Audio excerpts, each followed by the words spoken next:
Edinburgh Courant crackled as James Hastings turned them. "Lack-witted fool," he muttered as some article caught his eye. Penelope Hastings gazed at her older brother and bit back a sigh. James was in a foul mood this morning.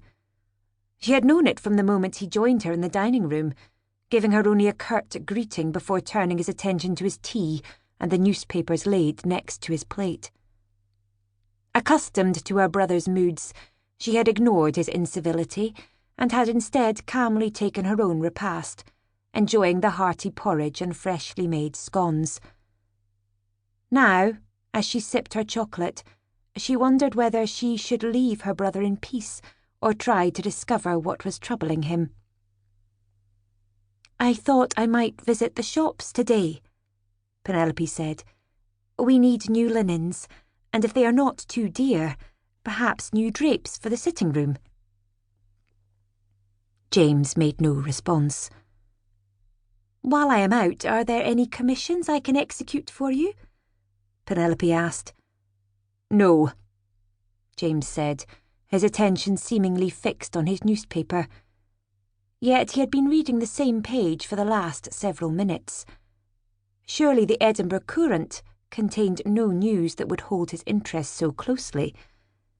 He was simply using the newspaper to avoid speaking with her. He was deliberately trying to aggravate her, but she knew him too well to fall for such a transparent ploy. "Remember this evening I am to dine with the Lawtons? And then we are to go hear Mr. Crichton's lecture on the latest astronomical discoveries. I believe this month he will be discussing comets. Will you be joining us?" she asked.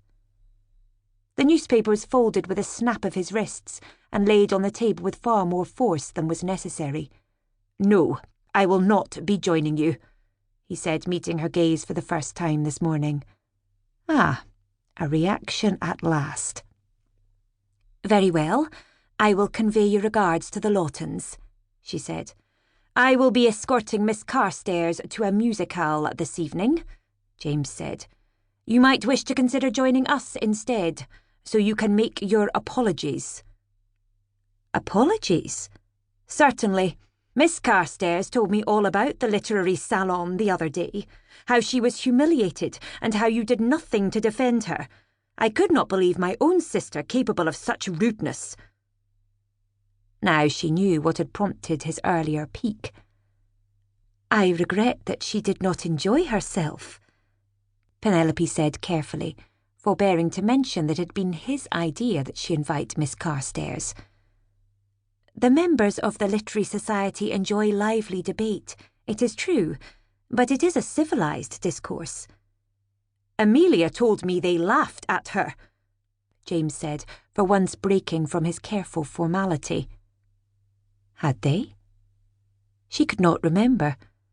But in truth she had been too busy playing hostess, moving from one cluster of friends to another, to pay particular attention to Miss Carstairs.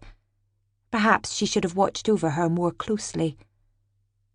"I am certain they did not mean to be unkind," she said. And yet she wondered. The members of the Literary Society would not be deliberately rude, but they had little patience for fools. "And you were rude to her as well," James said. "I merely suggested that she actually read Waverley before she ventured to give an opinion on the novel or on the identity of its author." Indeed, the topic of that afternoon had been a lively debate on whether or not Sir Walter Scott was indeed the author of Waverley. Penelope and others had argued for this premise, noting similarities in the lyrical prose of the novel to Scott's poetic works. When asked her opinion, Miss Carstairs had made the mistake of saying that she had never read the novel, but she was certain that a great poet would never lower himself so far as to write a mere romantic novel. Her ignorant remark had been received with polite disbelief. Rather than arguing her case as any other member of the society would, Miss Carstairs had wilted and soon made her excuses to leave. "So now you blame Miss Carstairs?" Her brother seemed determined to pick a fight with her, despite her own good intentions.